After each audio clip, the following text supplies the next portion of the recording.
बिस्मिल्लाहिर्रहमानिर्रहीम, अस्सलाम वालेकुम। आप देख रहे हैं मेरा यूट्यूब चैनल। अब तक आपने मेरे चैनल को सब्सक्राइब नहीं किया तो प्लीज़ सब्सक्राइब कर दें, बेल आइकन को प्रेस कर दें ताकि मेरी आने वाली हर नई वीडियो आपके पास सबसे पहले पहुंच सके। आज की इस वीडियो में हम बात करेंगे उस तरीके की कि जिस तरीके से दुआ की कबूलियत लाजमी होगी। दुआ के चंद आदाब जो हम आपको इस वीडियो में सिखाने वाले हैं, गौर से देखिएगा, समझिएगा और अमल कीजिएगा। दुआ के लिए सबसे पहले दूसरों से भी पहले अपने लिए दुआ कीजिए। दुआ का एक अदब ये है कि जब किसी दूसरे के लिए दुआ करनी हो तो पहले अल्लाह ताला से अपने लिए मांगे, इसके बाद दूसरे के लिए। अगर सिर्फ दूसरे के लिए मांगेंगे तो उसकी हैसियत मोहताज साहिल की ना होगी, बल्कि सिर्फ सिफारशी की होगी और ये दरबार इलाही के किसी मंगते के लिए मुनासिब नहीं। हज़रत अबी काब रज़ी अल्लाह अन्हु से रिवायत है, नबी करीम सल्लल्लाहु अलैहि वसल्लम जब किसी को याद फरमाते, उसके लिए दुआ करना चाहते तो पहले अपने लिए मांगते, फिर उस शख्स के लिए दुआ फरमाते। जामे तिर्मिज़ी। हज़रत अब्दुल्लाह बिन अब्बास से रिवायत है कि रसूल अकरम सल्लल्लाहु अलैहि वसल्लम ने फरमाया, अल्लाह से इस तरह हाथ उठाकर मांगा करो कि हथेलियों के रुख सामने हों, हाथ उल्टे ना करके मांगा करो और जब दुआ मांग चुको तो उठे हाथों को चेहरे पर फेर लो। सनन अबी दाऊद। साइब बिन यजीद ताबी अपने वालिद यजीद बिन साद बिन समामा रज़ी अल्लाह अन्हु से रिवायत फरमाते हैं, रसूल अकरम सल्लल्लाहु अलैहि वसल्लम का दस्तूर था कि जब आप सल्लल्लाहु अलैहि वसल्लम हाथ उठाकर दुआ मांगते तो आखिर में अपने हाथ चेहरे मुबारक पर फेर लेते। फजाला बिन उबैद रावी कहते हैं कि रसूल अकरम सल्लल्लाहु अलैहि वसल्लम ने एक शख्स को सुना, उसने नमाज में दुआ की जिसमें ना अल्लाह की हम्द की, ना नबी सल्लल्लाहु अलैहि वसल्लम पर दुरूद भेजा। तो हुजूर ने फरमाया कि इस आदमी ने दुआ में जल्दबाजी की। फिर आप सल्लल्लाहु अलैहि वसल्लम ने उसको बुलाया और उससे या उसकी मौजूदगी में दूसरे लोगों को मुखातिब करके आप सल्लल्लाहु अलैहि वसल्लम ने फरमाया, जब तुम में से कोई नमाज पढ़े तो दुआ करने से पहले उसको चाहिए कि अल्लाह की हम्दो सना करे, फिर उसके रसूल पर दुरूद भेजे, इसके बाद जो चाहे अल्लाह से मांगे।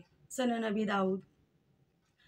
अबू ज़ुबैर नुमैरी रज़ी अल्लाह अन्हु से रिवायत है कि एक रात हम रसूल अकरम सल्लल्लाहु अलैहि वसल्लम के साथ बाहर निकले। हमारा गुज़र अल्लाह के एक बंदे पर हुआ जो बड़े आजिज़ाना तरीके से अल्लाह से मांग रहा था। नबी करीम सल्लल्लाहु अलैहि वसल्लम खड़े होकर उसकी दुआ और अल्लाह के हुजूर में उसका मांगना गिड़गिड़ाना सुनने लगे। फिर आप सल्लल्लाहु अलैहि वसल्लम ने हम लोगों से फरमाया, अगर उसने दुआ का खात्मा सही किया और मोहर ठीक लगाई तो इसने जो मांगा उसका फैसला करा लिया। हम में से एक ने पूछा, हुजूर सही खात्मा और मोहर ठीक लगाने का क्या तरीका है? आप सल्लल्लाहु अलैहि वसल्लम ने फरमाया, आखिर में ईमान कहकर दुआ ख़त्म करे। तो अगर उसने ऐसा किया तो बस अल्लाह से तय करा लिया। ख़त्म के मायने ख़त्म करने के भी हैं और मोहर लगाने के भी हैं, बल्कि ये दोनों दरअसल एक ही हकीकत की दो ताबीरें हैं। हज़रत उमर बिन ख़त्ताब रज़ी अल्लाह अन्हु से रिवायत है, बयान फरमाते हैं कि एक दफ़ा मैंने उम्रे के लिए मक्का मुअज़्ज़मा जाने की रसूल करीम से इजाज़त चाही तो आप सल्लल्लाहु अलैहि वसल्लम ने मुझे इजाज़त फरमा दी और इरशाद फरमाया, भैया हमें भी अपनी दुआओं में शामिल करना और हमको भूल ना जाना।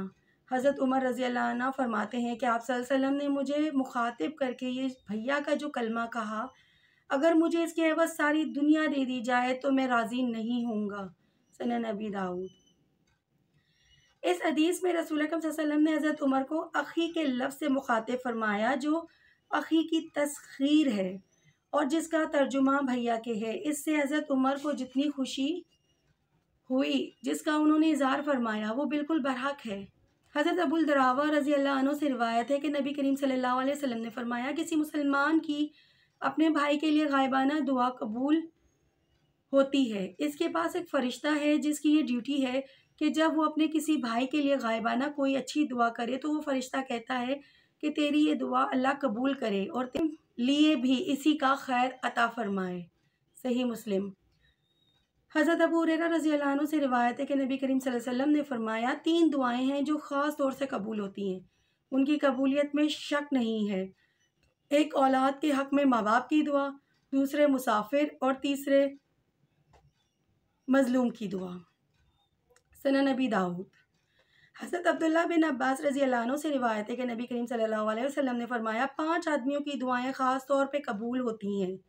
मज़लूम की दुआ जब तक वो बदला ना ले ले, हज करने वाले की दुआ जब तक वो लौट के घर वापस ना आए, राह खुदा में जहाद करने वाले की दुआ जब तक वो शहीद ना हो जाए, बीमार की दुआ जब तक वो सेहतयाब ना हो जाए, एक भाई की दूसरे भाई के लिए गायबाना दुआ।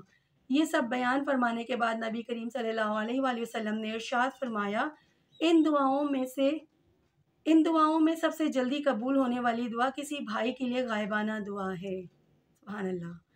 अल्लाह ताला मुझे और आपको इन तमाम बातों पर अमल करने की तौफ़ीक अता फ़रमाए कि हम अपनी दुआओं के तरीके को, दुआ माँगने के तरीके को ठीक कर लें, दुआ माँगने के जो आदाब हैं उनको सीखें, समझें और उन पर अमल करें।